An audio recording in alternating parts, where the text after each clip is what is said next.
আশা জনগণের জন্যে যে তাদের নিরাপত্তা আমরা দেখাশোনা করছি। সো আমরা যদি ভোট কেন্দ্রের আশেপাশে থাকি, আমাদের দায়িত্ব দেওয়া হচ্ছে ভোট কেন্দ্রের বাইরে পর্যন্ত, সেখান পর্যন্ত আমরা দায়িত্ব করব। তার মানে হচ্ছে যারা ভোট দিতে আসবে সেই ভোট কেন্দ্রগুলিতে তারা আশ্বস্ত হবে যে আমরা আছি, সেনাবাহিনী, নৌবাহিনী, বিমান বাহিনী, পুলিশ, অন্যান্য সমস্ত নিরাপত্তা বাহিনী যারা আছে। 1.5 বছরের অধিককাল সময় ধরে গত জুলাই আগস্টের পর থেকেই আমরা একটা নির্বাচনের আশায় ছিলাম, সারা দেশ একটা নির্বাচনের আশায় ছিল, এবং এই নির্বাচন হবে কবে এটা নিয়ে অনেক দিন কথাবার্তা, বিভিন্ন রকমের আলাপ আলোচনা হয়েছে। হওয়ার পরে অবশেষে আমরা একটা ডেট পেয়েছি, তাও প্রায় 6 মাস হয়ে গিয়েছে যেটা আমরা তারিখ পেয়েছি। তারপর থেকেই আমাদের প্রস্তুতি শুরু হয়েছে, এবং নির্বাচন কমিশনের মাধ্যমে আমাদেরকে যখন নির্দেশনা এসছে এবং স্বরাষ্ট্র মন্ত্রণালয় যখন আমাদেরকে দায়িত্ব দিয়েছে, তখন থেকে আমরাও আমাদের প্রস্তুতি শুরু করেছি গত 3-4 মাস আগে, এবং বিভিন্ন স্তরের প্রশিক্ষণ, সরঞ্জামাদি এগুলি ক্রয় করা হয়েছে যাতে আমাদের যারা দায়িত্বপ্রাপ্ত হবে, বিশেষ করে ল্যান্ডে, তাদের জন্য আমরা বিশেষভাবে প্রস্তুতি নিয়েছি। তাই আমি বলবো, শুধু বিমান বাহিনী না, বাংলাদেশের সমস্ত সশস্ত্র বাহিনী, অসামরিক যারা যারা দায়িত্বপ্রাপ্ত হয়েছে, আনসার, বিডিবি, বিজিপি, এক কথায় সারা দেশ আজকে নির্বাচনের জন্য প্রস্তুত। আর মাত্র 7 দিন বাকি, এখন যেটাকে বলে শেষ পর্যায়ে যেসব প্রস্তুতি নিতে হয় সেই পর্যায়ে আমরা চলে এসেছি। তো এই মুহূর্তে আমরা, আজকে হচ্ছে 5 তারিখ, আমরা আগামী 2 দিন পরেই আমাদের বিশেষ করে ডিপ্লয়মেন্ট যেটা হওয়ার কথা, প্রাক এবং পরবর্তী নির্বাচনের যে ডিপ্লয়মেন্ট, সেই ডিপ্লয়মেন্টটা আমরা করব। আমরা গত 1.5 বছরের অধিককাল সময়, সেই জুলাইয়ের পর থেকে আমরা অক্লান্ত পরিশ্রম করেছি। বিশেষ করে আমি বিমান বাহিনীর কথা বলছি, কারণ সেই জুলাই মাস থেকেই আমরা দায়িত্ব নিয়েছিলাম বিশেষ করে হযরত শাহজালাল ইন্টারন্যাশনাল এয়ারপোর্টের নিরাপত্তা বিধান করার জন্যে। পরবর্তীতে আমরা অন্যান্য বিমানবন্দরেও, গুরুত্বপূর্ণ বিমানবন্দর যেগুলি আছে সেই বিমানবন্দরগুলিতে আমরা দায়িত্ব নিয়েছি, এবং সেখানেও আমরা মাঝে মধ্যে কিছু বাধা বিপত্তি পেয়েছিলাম, কিন্তু সকল বাধার ঊর্ধ্বে থেকে আমরা আমাদের দায়িত্ব পালন অত্যন্ত দক্ষতার সাথে করেছি। সেই জন্য আমি বিমান বাহিনীর প্রধান হিসেবে অত্যন্ত গর্বিত। ছোটোখাটো ঘটনা, দুর্ঘটনা লেগেই থাকে, কিন্তু সার্বিকভাবে আমি মনে করি আমাদের এই দায়িত্বের মাধ্যমে আমরা বিমানবন্দরের পুরা চিত্র পরিবর্তন করে দিয়েছি সিকিউরিটি পয়েন্ট অফ ভিউ থেকে। সো এই যে দায়িত্ব আমরা পালন করছি, আমরা সবাই জানি বিমান বাহিনী সংখ্যায় একটা অত বড় বাহিনী না, কিন্তু আমাদের এফেক্ট অনেক বেশি।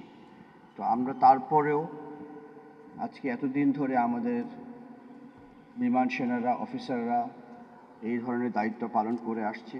তারপরে এসছে আমাদের এই ইলেকশন ডিউটি।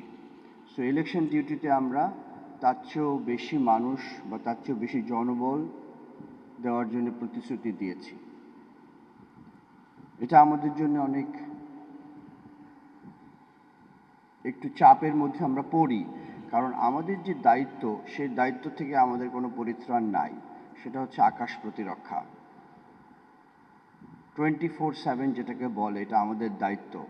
সো সেই দায়িত্ব, আমাদের যে স্ট্যান্ডার্ড কনভেনশনাল দায়িত্ব আছে, আমাদের search and rescue operation, medical evacuation, VVIP movements, এবং আমাদের আকাশ প্রতিরক্ষার জন্য আমাদের সমস্ত রেডার, সমস্ত জঙ্গি বিমান প্রস্তুত থাকে সবসময়, সেটা আপনারা জানেন।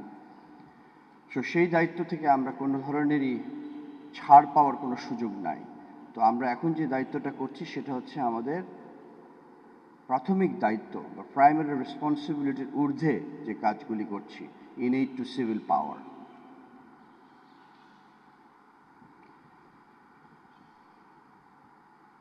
তাই আবার বলছি যে আমরা এখন লাস্ট একটা ম্যারাথনের সাথে যদি তুলনা করি, 42 কিলোমিটার দৌড়ানোর পরে শেষ 1-2 কিলোমিটারটা হচ্ছে খুব জরুরি।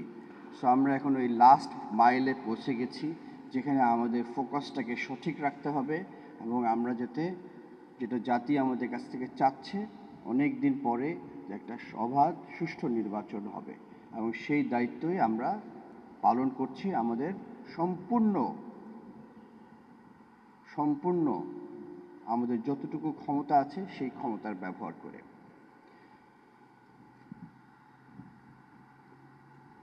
আমি আজকে আপনাদের অবগতির জন্য জানাচ্ছি সকলকেই যে আমরা বিভিন্ন সামরিক, আধা সামরিক, আইন শৃঙ্খলা রক্ষাকারী বাহিনীর পাশাপাশি বিমান বাহিনী 12ই ফেব্রুয়ারি অনুষ্ঠিতব্য জাতীয় সংসদ নির্বাচনকে নিরবিচ্ছিন্ন, বিশ্বাসযোগ্য ও অংশগ্রহণমূলক করার লক্ষ্যে সরকার কর্তৃক প্রদত্ত সকল দায়িত্ব পালনে সম্পূর্ণরূপে প্রস্তুত।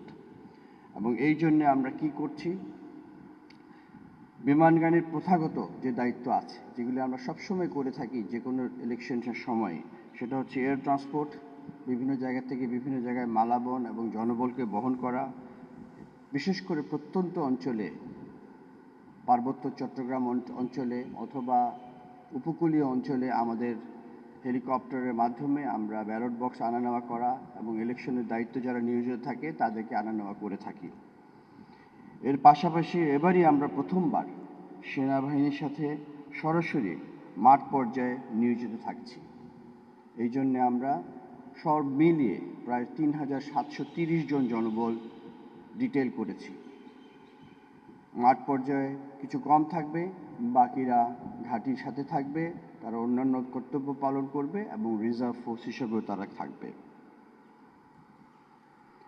এই কাজ সম্পর্কে আমরা পরিচিত থাকলেও কিন্তু আমরা এই ব্যাপারে অভিজ্ঞ না, সেই জন্যেই আমরা একই সাথে বা সেনাবাহিনীর সাথে বিভিন্ন ডিভিশনের সাথে আমরা একই সাথে কাজ করব।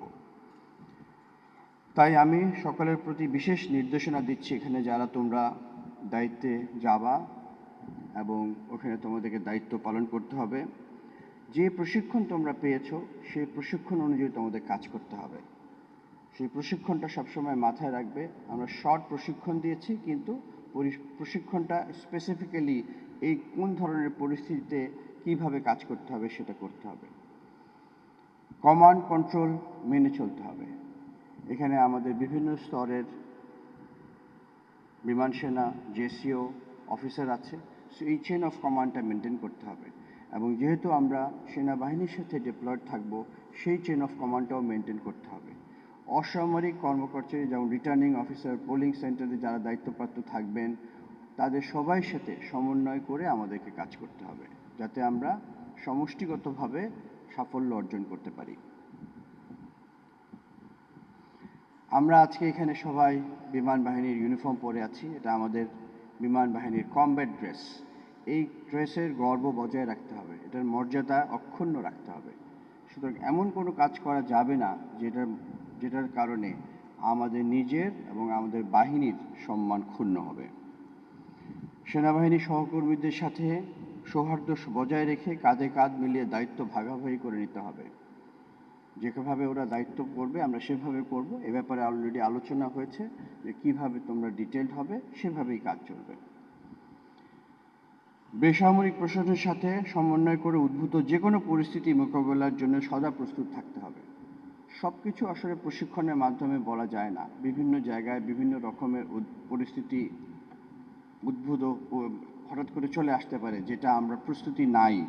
তখন নিজের বিচক্ষণতা দিয়ে বা উপস্থিত বুদ্ধি দিয়ে আমাদেরকে সেগুলি ট্যাকেল করতে হবে। বিশেষ করে 11 থেকে 13ই ফেব্রুয়ারি, মানে ইলেকশনের আগের দিন এবং পরের দিন, ইলেকশনের রাত, ওই সময় আমাদেরকে অত্যন্ত সচেতন, সজাগ এবং অ্যালার্ট থাকতে হবে। কারণ হচ্ছে তখন কোনো বসে থাকার স্কোপ নাই। যে কোনো ধরনের কল আসবে, আমরা চলে যাব। আমরা জানি আমাদের বাহিনীতে আমরা শিফট ডিউটি করি, এমনও হতে পারে তখন শিফট ডিউটির বাইরেও দায়িত্ব করতে হতে পারে। সেটার জন্য মানসিকভাবে প্রস্তুত থাকতে হবে। আমরা প্রশিক্ষণের সময় শুনেছি আমাদের রুলস অফ এনগেজমেন্ট কী হবে, সেই রুলস অফ এনগেজমেন্ট মোতাবেক আমরা কাজ করব। এক্স্যাক্টলি যেভাবে আমরা শিখেছি সেভাবে আমরা কাজ করব। এটার ব্যাপারে আরও বিস্তর ব্রিফিং তোমাদের ঊর্ধ্বতন কর্তৃপক্ষ বা কর্মকর্তারা তোমাদেরকে দিবে।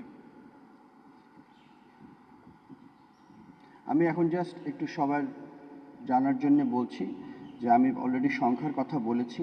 আমরা বর্তমানে আমাদের 7 ডিভিশনের সাথে বরিশালে 60 জন, কুমিল্লায় ঢাকা এলাকাতে 9ম ডিভিশনের সাথে আমরা 600 জন, কুমিল্লায় 33 ডিভিশনের সাথে 300 জন, চট্টগ্রামে 24 ডিভিশনের সাথে 100 জন, কক্সবাজারে 10ম ডিভিশনের সাথে 50 জন এবং যশোরে 55 ডিভিশনের সাথে 140 জন। এবং এছাড়াও বিভিন্ন ঘাঁটিতে আমাদের রিজার্ভ ফোর্স থাকবে যারা আমাদের দৈনন্দিন কার্যকলাপের সাথে জড়িত থাকবে। এছাড়াও যে কোনো উদ্ভূত পরিস্থিতিতে তারাও ঘাঁটির নিরাপত্তা সহ অন্যান্য যে কোনো পরিস্থিতি মোকাবেলার জন্য প্রস্তুত থাকবে। এই সব মিলিয়ে আমরা প্রায় 4,500 এয়ারফোর্সের জনবলকে এই ইলেকশন ডিউটির জন্য সম্পূর্ণভাবে এয়ারমার্ক করে রেখেছি বা ডিটেল করে রেখেছি। এবং যারা এই দায়িত্ব পালন করছে মাঠ পর্যায়ে তাদের জন্য আমরা যা যা প্রয়োজনীয় সরঞ্জাম আছে, বডি ক্যাম্প থেকে শুরু করে অন্যান্য যেসব প্রয়োজনীয় গিয়ার্স লাগে সেই গিয়ার্সগুলিও আমরা সংগ্রহ করেছি এবং ক্রয় করেছি। এখন বিমান বাহিনী শুধু মাঠ পর্যায়ে না, যেটা আমাদের আসল দায়িত্ব সেটাও আমি একটু সবাইকে জানিয়ে রাখতে চাই। আমাদের আনম্যান্ড এয়ার ভেহিকল, যেটাকে ইউভি বলে, ইন সিভিল টার্ম ড্রোন বলে, আমাদের চট্টগ্রাম অঞ্চলে আমাদের 2টি ড্রোন সবসময় প্রস্তুত থাকছে, যেই ড্রোনের মাধ্যমে আমরা দিন রাত 24 ঘন্টা আমাদের পর্যবেক্ষণ চালিয়ে যাব। এবং এই নজরদারি চালানোর সময় আমাদের লাইভ ফিড স্বরাষ্ট্র মন্ত্রণালয়, আমাদের এয়ার কমান্ড অপারেশন সেন্টার এবং নির্বাচন কমিশনেরও লাইভ ফিড প্রদান করার ব্যবস্থা করা হয়েছে। তো যে কোনো জায়গায় যদি আমরা আমাদের সার্ভিলেন্সের মাধ্যমে যদি টের পাই যে কোথাও কোনো গোলযোগ বা গণ্ডগোল দেখা দিয়েছে, তাহলে আমরা সাথে সাথে তড়িৎ গতিতে সেখানে প্রয়োজন হলে রিইনফোর্স করতে পারবো, অথবা অন্য যে কোনো ব্যবস্থা কর্তৃপক্ষ মনে করে নিতে হবে সেটা নিতে পারবো। এবং আমরা মনিটরিং করতে পারবো একদম রিয়েল টাইম যেখানে কী হচ্ছে। আমি আগেও বলেছি, পার্বত্য এবং দুর্গম এলাকায় অবস্থিত ভোট কেন্দ্রগুলি নির্বাচন পূর্ব এবং নির্বাচনকালীন এবং নির্বাচন পরবর্তী সময় প্রয়োজনীয় জনবল এবং নির্বাচন সামগ্রী পরিবহনে বিমান বাহিনী সার্বিক সহায়তা প্রদান করবে। এই জন্যে আমরা ঢাকা, চট্টগ্রাম, যশোর এবং কক্সবাজার এই 4 জায়গাতেই আমাদের অনেক হেলিকপ্টার নিয়োগ করে রেখেছি। এছাড়াও জরুরি যে কোনো প্রয়োজনে আমাদের পরিবহন বিমান C-130, অ্যান্তনভ 32 এবং লেট 410 পরিবহন বিমানও মোতায়েন থাকবে। এবং আমরা বিভিন্ন জনপ্রশাসনের মাধ্যমে, বিভিন্ন অঞ্চলের ডিসির মাধ্যমে প্রত্যেক এলাকাতেই আমরা একটা করে হেলিপ্যাড প্রস্তুত রাখতে অনুরোধ করেছি, যদি কোথাও প্রয়োজন হয় যাতে আমাদের হেলিকপ্টার যে সরাসরি সেই এলাকাতে অবতরণ করতে পারে। আমাদের আরেকটা গুরু দায়িত্ব হচ্ছে যে কোনো ধরনের ভিআইপি বা ভিভিআইপি মিশন যদি প্রয়োজন হয় সেটা করার জন্য আমাদের বিশেষায়িত হেলিকপ্টার, যেটাকে আমরা ভিআইপি হেলিকপ্টার বলি, সেটাও আমরা প্রস্তুত রেখেছি। যখন যেখানে প্রয়োজন হবে আমরা আমাদের জরুরি ব্যক্তিবর্গ যারা আছেন রাষ্ট্রের তাদেরকে আমরা পরিবহন করতে পারবো। এই আমার বেশিরভাগ কথা ছিল, তবে পরিশেষে আমি আমার প্রধান লক্ষ্য, যেটা প্রথমেই বলেছি, যে একটা সুষ্ঠু নির্বাচনী পরিবেশ নিশ্চিত করা, এটাই হচ্ছে আমাদের উদ্দেশ্য, যাতে কিনা সাধারণ ভোটারদের মনে আস্থা জোগাতে আপনাদের দৃশ্যমান উপস্থিতি বৃদ্ধি করতে হবে। সেটা আমি আবার বলছি, যে কোনো পরিস্থিতিতে আমাদেরকে ভিজিবল থাকতে হবে, বসে থাকা যাবে না। আমাদের উপস্থিতিটাই হবে একটা বড় আশা জনগণের জন্যে যে তাদের নিরাপত্তা আমরা দেখাশোনা করছি। সো আমরা যদি ভোট কেন্দ্রের আশেপাশে থাকি, আমাদের দায়িত্ব দেওয়া হচ্ছে ভোট কেন্দ্রের বাইরে পর্যন্ত, সেখান পর্যন্ত আমরা দায়িত্ব করব। তার মানে হচ্ছে যারা ভোট দিতে আসবে সেই ভোট কেন্দ্রগুলিতে তারা আশ্বস্ত হবে যে আমরা আছি, সেনাবাহিনী, নৌবাহিনী, বিমান বাহিনী, পুলিশ, অন্যান্য সমস্ত নিরাপত্তা বাহিনী যারা আছে তারা আছে। সুতরাং তারা নিশ্চিন্তে তাদের বাসা থেকে বের হয়ে এসে তাদের নিজ নিজ ভোট কেন্দ্রে এসে তারা ভোট দিয়ে যেতে পারবেন। তাদের কোনো ধরনের নিরাপত্তার কোনো চিন্তা থাকবে না। এবং ভোট দেওয়ার পরেই যাতে মানুষ বাসায় ফিরে যায়, জটলা না করে, সে ব্যাপারেও আপনারা খেয়াল রাখবেন।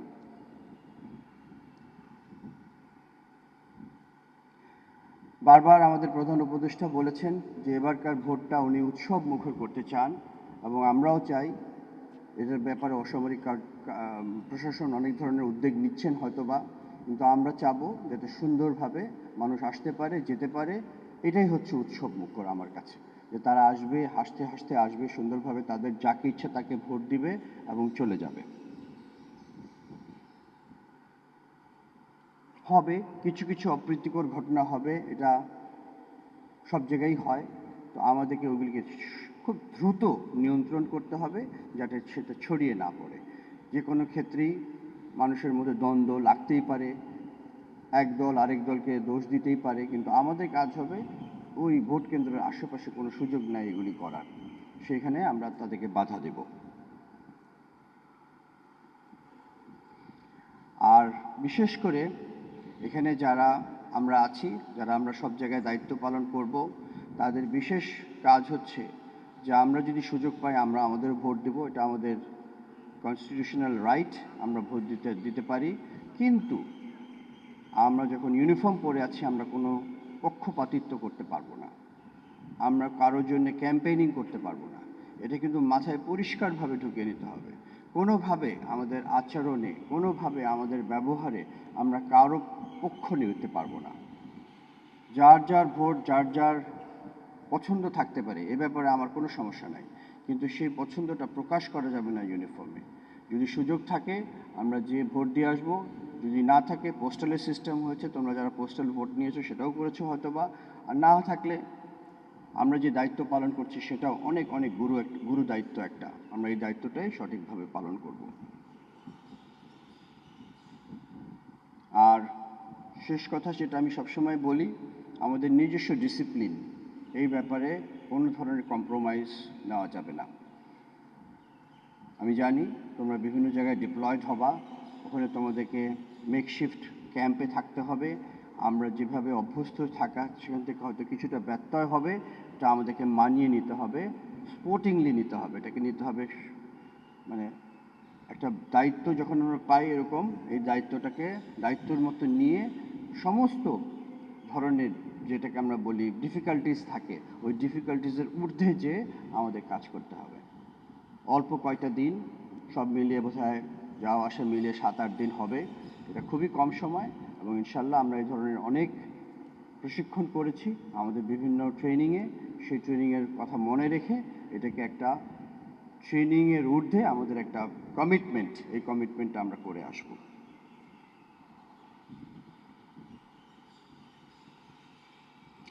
আর এখানে আরেকটা কথা আমি অ্যাড করতে চাচ্ছি, আমাদের যেহেতু এবার সরকার আমাদেরকে ইলেকশনের আগের দিনও ছুটি দিয়েছে এবং তারপরে 2 দিন ছুটি আছে, আমাদের জন্য যারা দায়িত্ব থাকবো তাদের সাথে এই ছুটির কোনো সম্পর্ক নাই, আমরা দায়িত্ব করব।